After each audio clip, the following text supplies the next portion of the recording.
Hello dear students, कैसे हैं आप सभी। आई होप आप सभी लोग बढ़िया होंगे।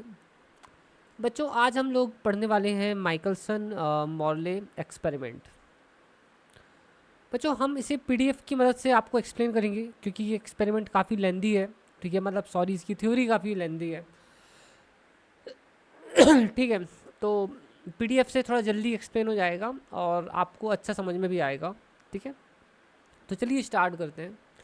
तो सबसे पहली बात आती है कि माइकलसन मॉर्ले एक्सपेरिमेंट क्या है और ये क्यों किया गया और इसे क्या पता चला। तो बच्चों, बेसिकली माइकलसन मॉर्ले एक्सपेरिमेंट ना ये पता करने के लिए था। ठीक है, 2 मिनट यहाँ पर समझो। जैसे एक आदमी है ए और ये घर है।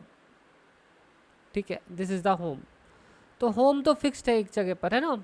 और ये आदमी जो आगे जा रहा है, तो आदमी की अगर वेलोसिटी होम के रिस्पेक्ट में देखना है तो वी ये कहलाएगी। और ये कैसे निकालेंगे, कितना डिस्टेंस कवर किया और कितने टाइम में कवर किया, है ना, एक्स अपॉन टी। अच्छा, यहाँ पर एक और व्यक्ति है बी। ठीक है, एक और व्यक्ति है बी और ये भी घर के रिस्पेक्ट में आगे जा रहा है, मतलब होम के रिस्पेक्ट में। ठीक है, तो इसकी वेलोसिटी वी भी अगर हम बोलते हैं तो ये घर के रिस्पेक्ट में है, मतलब इसने यहाँ से कितना डिस्टेंस कवर किया, कितने टाइम में कवर किया, है ना। तो वी भी कितना होगा, x dash upon T dash. ठीक है, अब देखो यार, पॉइंट ये आता है। अब पॉइंट ये आता है, जैसे मुझे ए की बी की वेलोसिटी ए के रिस्पेक्ट में निकली है। मतलब देखो, ये ए जा रहा है और ये बी जा रहा है। So this is the velocity of A, this is the velocity of B.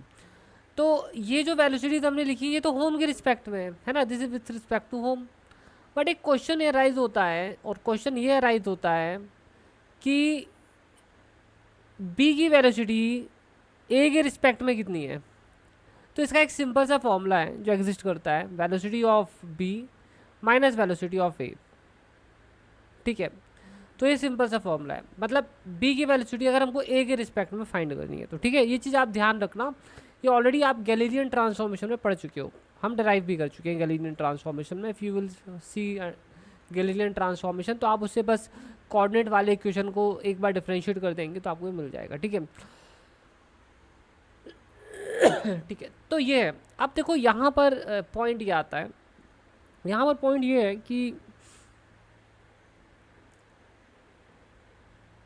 ये हमारा फ्रेम है एस फ्रेम, तो और ये हमारा कौन सा फ्रेम है, एस डस फ्रेम है। ठीक है, ये हमारा रेस्ट फ्रेम है जिसे कि हम लैब फ्रेम बोलेंगे, और ये हमारा मूविंग फ्रेम कहलाएगा।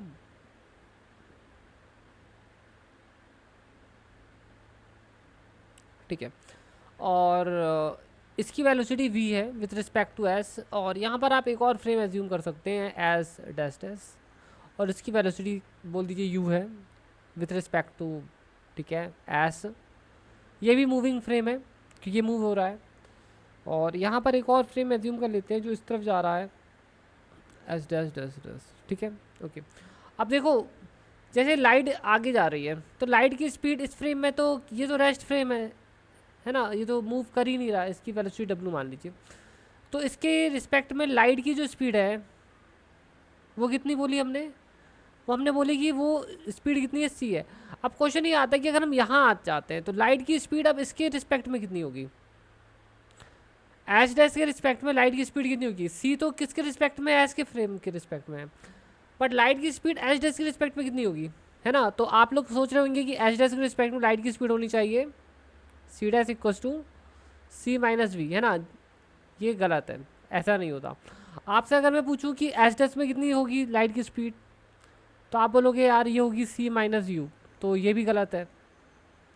आप बोलोगे इसके रिस्पेक्ट में कितनी होगी, तो कई लोग बोलेंगे सर इसके रिस्पेक्ट में तो ये होनी चाहिए C minus minus W plus W, है ना। तो आपको ये लगेगा क्योंकि ये इस तरफ जा रहा है। तो बच्चों को मैं आपको बता दूं कि ये सब गलत है ना। लाइट की स्पीड ना तो इतनी होगी इस फ्रेम में, ना तो इतनी होगी, ना इतनी होगी। हाँ, लाइट की स्पीड इस फ्रेम में इतनी है, तो इस फ्रेम में कितनी होगी लाइट की स्पीड एच डैश के रिस्पेक्ट में।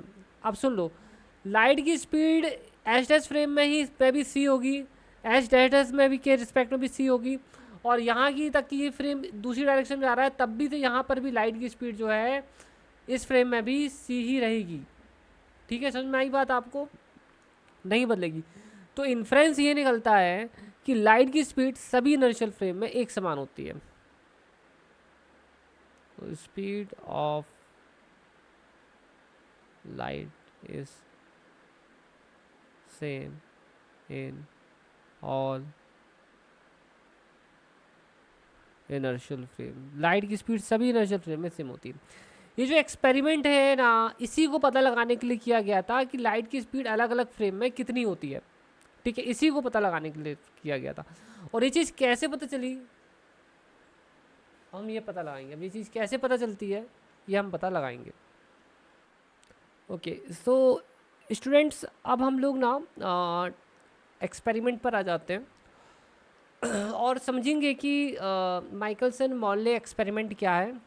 ठीक है, एक्सपेरिमेंटल एपरेटस कैसा था, ठीक है, और क्या रिजल्ट्स मिले और क्या पता चला। ठीक है, देखो क्या है जो माइकलसन मॉर्ले एक्सपेरिमेंट है, इसमें ना एक इंटरफेरोमीटर का यूज़ किया गया था, जैसा कि आप यहाँ देख सकते हो इस फिगर में। ठीक है, तो इसमें आप देखोगे यहाँ पर ना सोर्स ऑफ लाइट है, this is the source of light. ठीक है, और एक मिरर यहाँ लगा है। ठीक है, एक मिरर यहाँ पर है और यहाँ पर टेलीस्कोप है। ठीक है, तो होता क्या है, और ये पूरा एपरेटस जो है ना हमारी पृथ्वी में रखा हुआ है। ठीक है, ये पूरा एपरेटस जो आप देख रहे हो, ये सब कुछ हमारी अर्थ के ऊपर रखा हुआ है और हमारी अर्थ जो है ना वो इस डायरेक्शन में जा रही है। ठीक है, और हमारी अर्थ की वेलोसिटी है v। ठीक है, तो ये जो लाइट है यहाँ से निकलती है। ठीक है, तो ये जो ग्लास है, कांच है, कांच की प्लेट है, ग्लास प्लेट है, इस पर पड़ती है। जब इस पर लाइट पड़ती है ना तो दो हिस्से बनते हैं। एक लाइट का एक हिस्सा जो होता है वो तो सीधे चला जाता है ऊपर।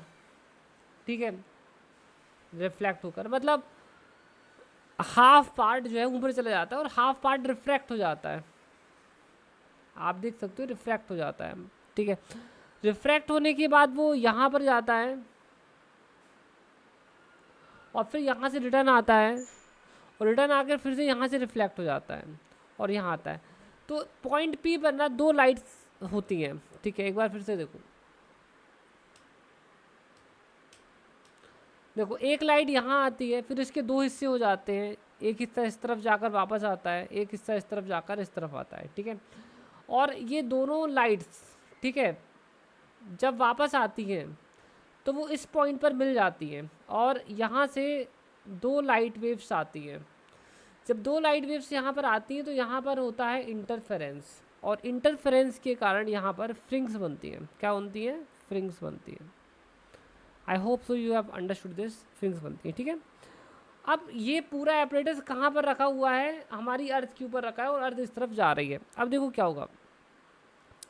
अब अगर आप यहाँ पर देखेंगे, ठीक है, तो बेसिकली क्या मतलब उस समय पर हो क्या रहा है, अभी हम तुमको थोड़ा समझना है इस चीज़ को। ठीक है, देखो जब लाइट यहाँ पर टकराती है, ठीक है, जब लाइट यहाँ पर टकराती है तो वो मिरर M1 की तरफ जाती है। बट आप एक चीज़ ध्यान रखें कि मिरर M1 जब लाइट यहाँ से यहाँ तक जाएगी ना, उतने में एक्चुअली मिरर M1 जो है वो यहाँ पर पहुँच जाएगा। ठीक है, तो हमारी लाइट जो है वो एक्चुअली में यहाँ से जाकर आती तो है, बट एक्चुअली में रियलिटी में क्या होता है कि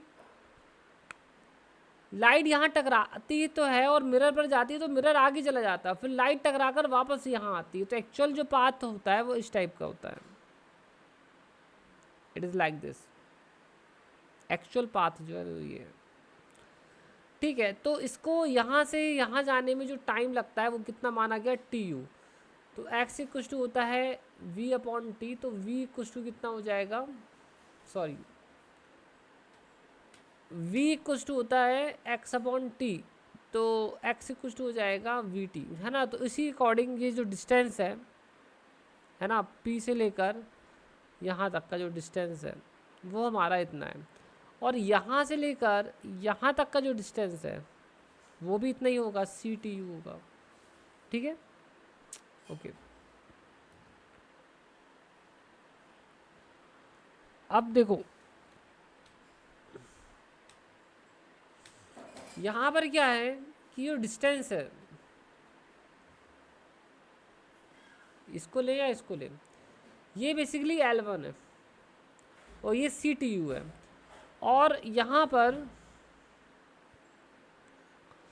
ये जो प्लेट है, ठीक है, तो ये तुम्हारी अर्थ पर है, तो इसकी जो वेलोसिटी है वो v है, ठीक है। तो यहाँ पर कितना डिस्टेंस कवर हो रहा है, VTU, ठीक है। कितना डिस्टेंस कवर हो रहा है, VTU। तो पाइथागोरस थ्योरम देखो लगा दी गई है, ठीक है। तो according to the Pythagoras theorem, ठीक है, इसका स्क्वायर और इसका स्क्वायर इक्वल टू होगा इसका स्क्वायर,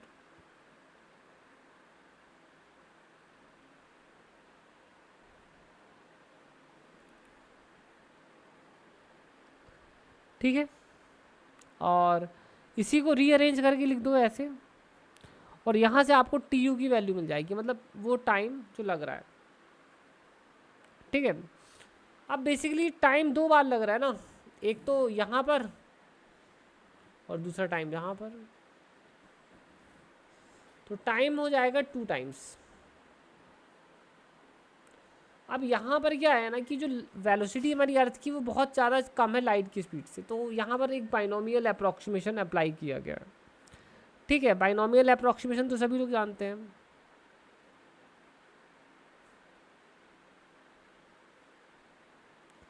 ठीक है। ये बाइनोमियल अप्रॉक्सीमेशन यहाँ यूज़ किया गया है, ठीक है। अब देखो यहाँ पर हमें टोटल टाइम तो पता चल गया ना T1 कि लाइट को यहाँ से यहाँ और यहाँ से यहाँ तक जाने में कितना टाइम लगा, ठीक है। अब 2 मिनट यहाँ पर इस वाले डायग्राम को देखना है आपको, 1 सेकेंड।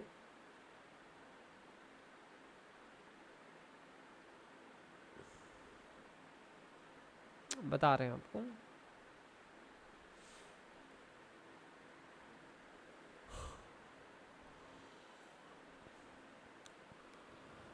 अब देखिए स्टूडेंट्स यहाँ पर, ठीक है। अब हमने T1 तो निकाल लिया, अब हमको ना ये एक और टाइम निकालना है जिसे हम कहेंगे T2।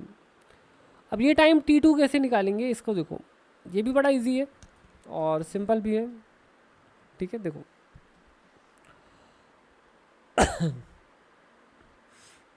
अब ये टाइम T2 पहले है क्या, पहले ये तो समझ लो, ठीक है। तो उसके लिए इस डायग्राम को थोड़ा आपको देखना पड़ेगा।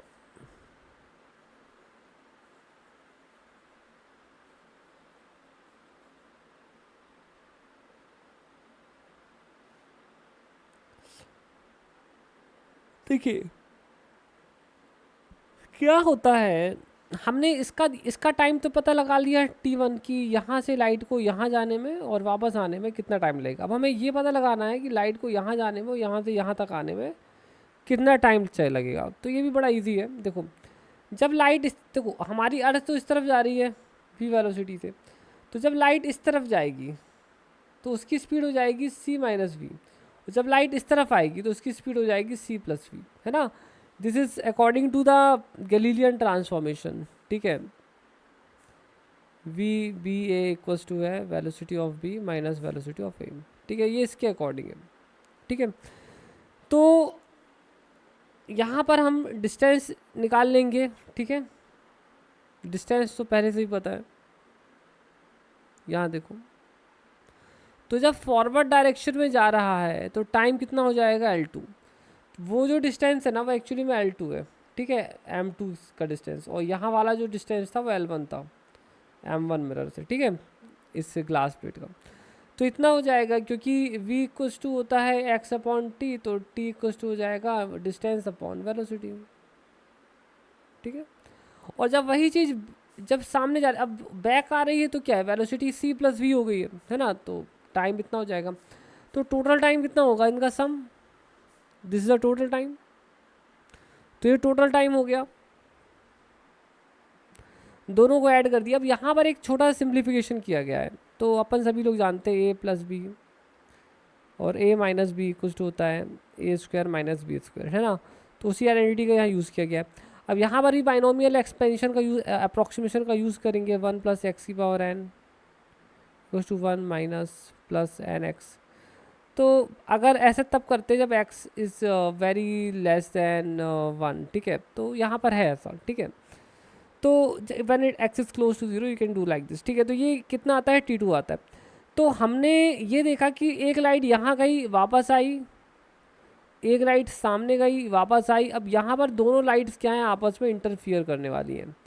तो हमें दोनों लाइट्स के बीच क्या ये पता लगाना है कि टाइम डिफरेंस कितना है, t1 और t2 कितना है, ठीक है। तो ये हमारा difference in time of travel हो जाएगा, ठीक है। तो t2 की वैल्यू को t1 की वैल्यू से सब्सट्रैक्ट कर देना है, ठीक है। आप देख लो, तो हमने यहाँ थोड़ा सिंप्लीफाई कर दिया है। तो हमने L1 L2 को एक साथ कर दिया, यहाँ पर जो चीज़ कॉमन निकल सकती थी, कुछ चीज़ें कट गई तो हमने काट भी दिया है, ठीक है। यहाँ पर हमने v/c² को कॉमन ले लिया है, ठीक है, ओके। यहाँ देखिए, अब देखो पाथ डिफरेंस इक्वल टू होता है, ठीक है, c/t, मतलब स्पीड ऑफ लाइट, मतलब कुल मिलाकर देखो x इक्वल टू क्या होता है, vt होता है, ठीक है। तो पाथ डिफरेंस बहुत आसानी से निकाला जा सकता है, ठीक है, लाइक दिस। तो वही यहाँ पर किया गया है, पाथ डिफरेंस निकाला गया है। तो डेल्टा टी तो हमें पता है ही, तो ये हो गया। तो दोनों लाइट्स के बीच का जो पाथ डिफरेंस है वो इतना है, ठीक है, this is the path difference. अब क्या होता है बच्चों कि पूरे एपरेटस को ना रोटेट कर दिया जाता है, ठीक है, पूरे एपरेटस को रोटेट कर दिया जाता है 90 डिग्री से। कैसे रोटेट करते हैं देखते हैं, देखिए ये एपरेटस था, अब इसको ना 90 डिग्री से रोटेट कर देंगे। तो कैसे रोटेट करेंगे, यहाँ देखो, इस पूरे एपरेटस को ना ऐसे रोटेट कर देंगे 90 डिग्री से। तो अब क्या होगा, जब 90 डिग्री से रोटेट कर देंगे तो M1 जो है वो यहाँ पर आ जाएगा, ठीक है, और यहाँ से M1 चला जाएगा, और M2 जो है ना वो यहाँ पर आ जाएगा, ठीक है, जो M2 है वो यहाँ पर आ जाएगा, और ये टेलीस्कोप यहाँ पर पहुँच जाएगा। और ये जो आप यहाँ देख रहे हो यहाँ पर क्या बन जाएगा, यहाँ पर सोर्स ऐसा जाएगा। तो इससे होगा या क्या कि जहाँ पर हमारा L2 था वहाँ पर हो जाएगा L1, ठीक है, और जिस डायरेक्शन में हमारा L2 था उस डायरेक्शन में, सॉरी, जिस डायरेक्शन में L1 था उस डायरेक्शन में क्या हो जाएगा, L2 हो जाएगा, ठीक है। तो ये हो गया है, ठीक है, ओके। तो अब ऐसा जब होगा तो क्या होगा, देखिए, तो जब हमने मिरर को, ठीक है, एपरेटस को 90 डिग्री रोटेट किया तो ये सब रोटेट हो गया। अब इस केस में क्या होगा कि हमारा ना t1 और t2 इंटरचेंज हो जाएंगे, ठीक है, जो टाइम ऑफ ट्रैवल निकाल रहे थे ना, तो आपको याद होगा ये वाला टाइम ऑफ ट्रैवल t1 था और ये वाला टाइम ऑफ ट्रैवल यहाँ पर t2 था। अब स्थिति क्या हो गई है, ऐसी हो गई है, ठीक है। तो यहाँ पर टाइम ऑफ ट्रैवल इसका ये जो है t1 और ये t2, तो ऑफकोर्स अब ये क्या है, यहाँ पर इंटरचेंजिंग हो जाएगी, ठीक है। यहाँ पर अब, सॉरी उल्टा लिख दिया, जो यहाँ पर t2 आ जाएगा, यहाँ पर t1 आ जाएगा। तो अब इंटरचेंज हो जाएगा, जो डेरिवेशन हमने t1 के लिए किए थे अब वो ये t' हो गया, ठीक है। अब पहले हमने जो डेरिवेशन t2 के लिए किए थे अब वो t1' के लिए हो जाएंगे, और जो डेरिवेशन t1 के लिए किए थे वो t2' के हो जाएंगे। इसलिए t1' इतना हो जाएगा और t2' इतना हो जाएगा। ये सॉल्व करने की जरूरत नहीं है, आप डायरेक्टली लिख सकते हो, ऑलरेडी हमने इन्हें ड्राइव किया है। ये वाला जो वैल्यू है वो क्या है एक्चुअली में, ये वैल्यू जो हमने यहाँ पर लिखी हुई है ये एक्चुअली में t2 के लिए, t2 की वैल्यू जो हमने पहले निकाली थी, और ये वाली जो वैल्यू है वो एक्चुअली में t1 की वैल्यू जो हमने पहले निकाली थी, तो ये इंटरचेंज हो गई है, ठीक है, ऑफकोर्स इंटरचेंज हो जाएगी, ठीक है। तो अब फिर से हम टाइम डिफरेंस निकाल लेते हैं, है ना। तो अब टाइम डिफरेंस फिर से निकाल लिए, तो टाइम डिफरेंस जो है वो इतना आ जाएगा, और टाइम डिफरेंस के बाद हम पाथ डिफरेंस निकाल लेंगे, ठीक है। तो उसमें करना कुछ नहीं है, स्पीड ऑफ लाइट को इससे मल्टीप्लाई कर देना है, ठीक है, ये हमको मिल गया। अब स्टूडेंट्स यहाँ पर क्या हो रहा है कि हमने जो रोटेशन किया है, सो अब हमें पाथ डिफरेंस निकालना है ड्यू टू रोटेशन, ठीक है। तो हमारा पहले ऐसे था, और तो हमें यहाँ पर कुछ फ्रिंग्स दिखी थी, है ना, कुछ फ्रिंग्स हमें यहाँ पर दिखी थी, देखो,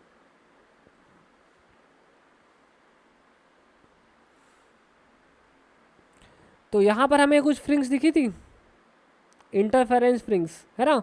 अब हमारा एपरेटस कैसा हो गया, हमने रोटेट कर दिया, है ना, like this, it has been rotated like this. पहले M1 यहाँ था, M2 यहाँ था, अब M2 यहाँ पर आ गया, M1 यहाँ पर आ गया, ठीक है। तो अब रोटेट कर दिया, अब यहाँ पर इंटरफेरेंस स्प्रिंग्स हमें दिख रही हैं टेलीस्कोप में, ठीक है। ओके, अब यहाँ पर दिखेंगी, क्योंकि ये जो यहाँ पर जो टेलीस्कोप था अब वो कहाँ पर पहुँच गया है, यहाँ पर पहुँच गया है। अब जो टेलीस्कोप है वो यहाँ पर पहुँच गया, तो अब यहाँ पर हमें इंटरफेरेंस स्प्रिंग्स दिखेंगी, है ना। तो बेसिकली बट एक चीज़ नोट करना, क्योंकि हमने यहाँ पर रोटेशन किया हुआ है ना, क्योंकि हमने रोटेशन कर दिया है, क्योंकि हमने रोटेशन किया है, इसलिए क्या होगा, कुछ पाथ डिफरेंस रोटेशन के कारण आ रहा है। तो ये जो पाथ डिफरेंस रोटेशन के कारण आ रहा है वो इतना आ रहा है, ठीक है, ये पाथ डिफरेंस रोटेशन के कारण आ रहा है, ठीक है। और अब इसी पाथ डिफरेंस को हम देखेंगे तो एक्चुअली में होगा क्या कि जो इंटरफेरेंस स्प्रिंग्स यहाँ पर थी और यहाँ पर जो इंटरफेरेंस स्प्रिंग है उनमें ना कुछ शिफ्टिंग हो जाएगी, ठीक है, उनमें क्या हो जाएगी, शिफ्टिंग हो जाएगी। देखो मैं एक यह पेज ले लेता हूँ आपको अच्छे से एक्सप्लेन करने के लिए। यहाँ देखिए, पहले एस सोर्स से लाइट निकल रही थी, वो यहाँ पर गिरती, यहाँ जाती है और यहाँ से यहाँ पहुँच जाती है। इसी लाइट का जो दूसरा हिस्सा है वो यहाँ जाता है, यहाँ आता है और यहाँ हो जाता है, ठीक है।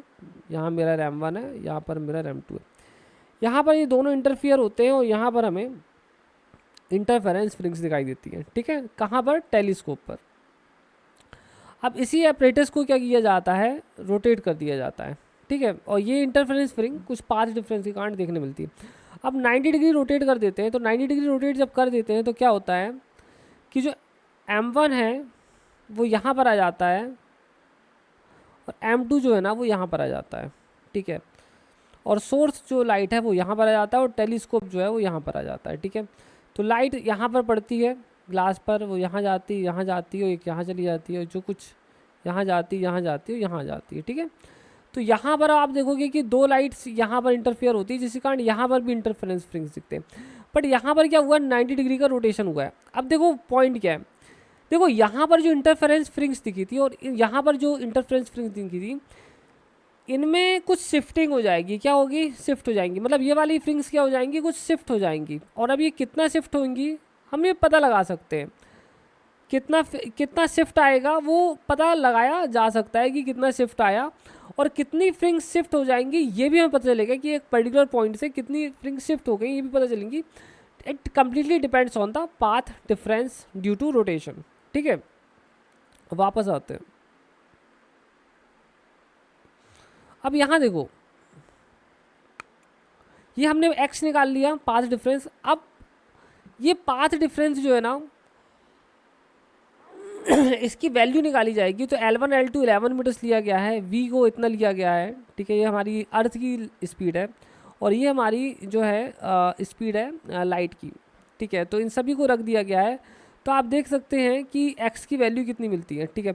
और अगर हमें ये पता लगाना है कि number of fringes which are will be shifted, तो हमारी जो फ्रिंग्स में जो नंबर जो कितनी फ्रिंग्स शिफ्ट होंगी, तो ऐसे ऐसे हम देखेंगे ना, तो कितनी फ्रिंग्स शिफ्ट हो सकती है वो इतनी है 0.4। तो ये सफिशिएंट है कि हम इसे डिटेक्ट कर सकते हैं, ठीक है, ओके। और अगर डिस्टेंस में नापा जाए तो इतनी फ्रिंग्स जो है शिफ्ट हो, इतना शिफ्टिंग आना चाहिए, ठीक है। और अगर हम देखें कि कितनी नंबर ऑफ फ्रिंग्स शिफ्ट होंगी तो इतना आएगा।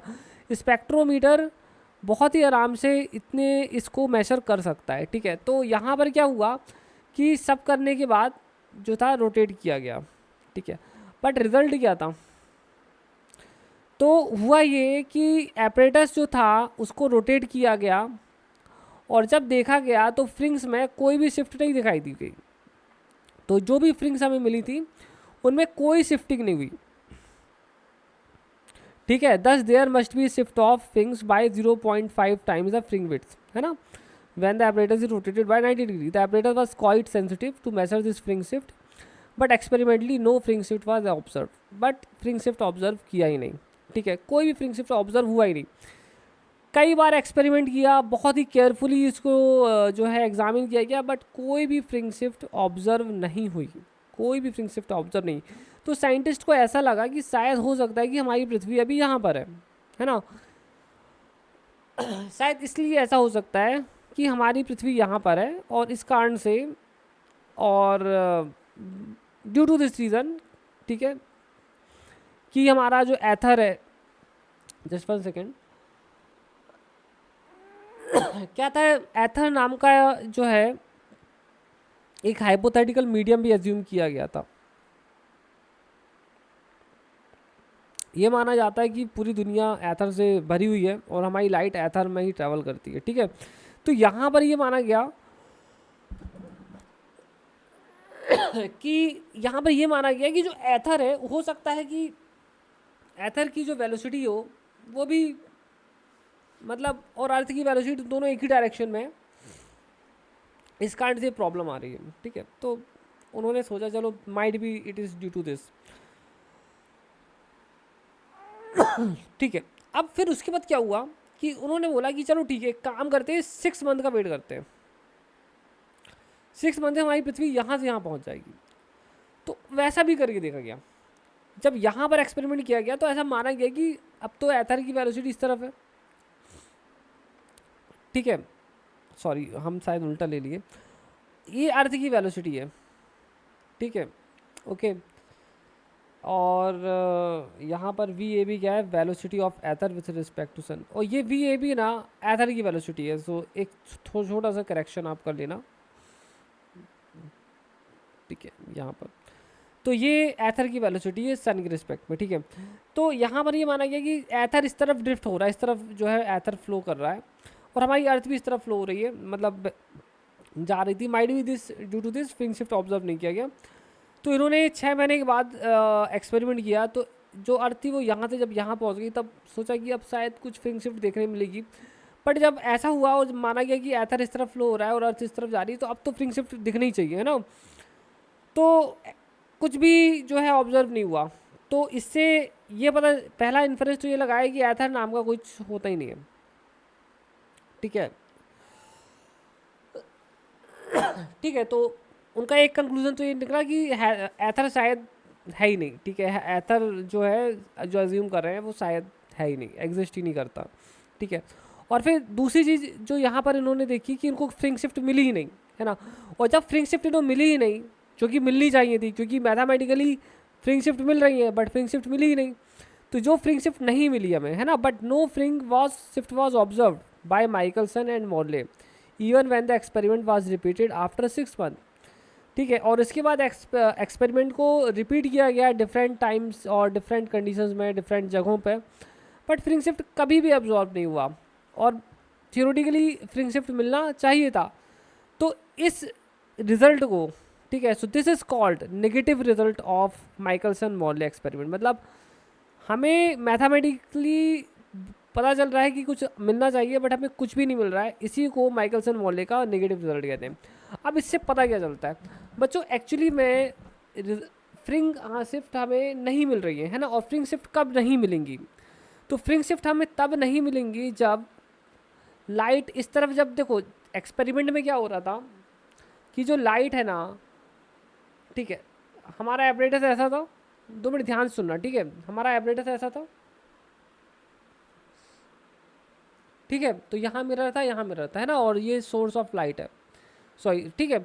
तो हमारी जब लाइट इस तरह, और ये पूरा एपरेटस जो अर्थ में और अर्थ वी वेलोसिटी से जा रही है आगे, है ना। तो हमने यहाँ पर क्या हो रहा है कि इस तरफ जब जा रहा था तो सी माइनस वी ले रहे थे, और जब लाइट इस तरफ आ रही थी, है ना, तो हमने सी प्लस वी लिया था। तो यहाँ पर सबसे बड़ी गलती कर दी है, जो गैलीलियन ट्रांसफॉर्मेशन लिया है ना, यही तो गलत है। क्योंकि हमारी लाइट जो है वो गैलीलियन ट्रांसफॉर्मेशन को फॉलो नहीं करती है, ठीक है। उस समय नहीं पता था बट बाद में उन्होंने रियलाइज़ किया। तो उन्होंने बोला कि जब लाइट इस तरफ जाती है तो भी इसकी स्पीड सी लेना है, और जब लाइट इस तरफ आएगी तो भी इसकी स्पीड सी रहेगी, है ना। अगर ऐसा लेंगे तो कोई फ्रिंग शिफ्ट ऑब्जर्व होगी नहीं, no fringe shift will be observe in that case. कोई भी फ्रिंग शिफ्ट जो है ऐसा लेने पर ऑब्जर्व नहीं होगी, ठीक है, no fringe shift will be observe अगर हम ऐसा लेंगे तो, ठीक है।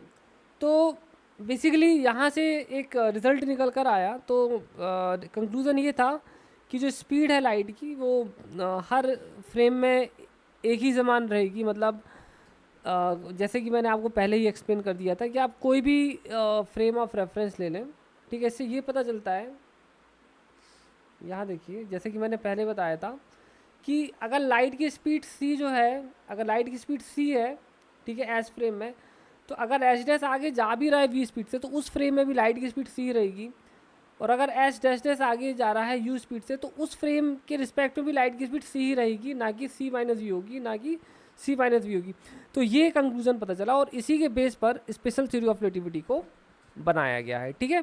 सो आई होप सो स्टूडेंट्स आपको ये सब क्लियर हो गया होगा। Thank you so much, take care, bye.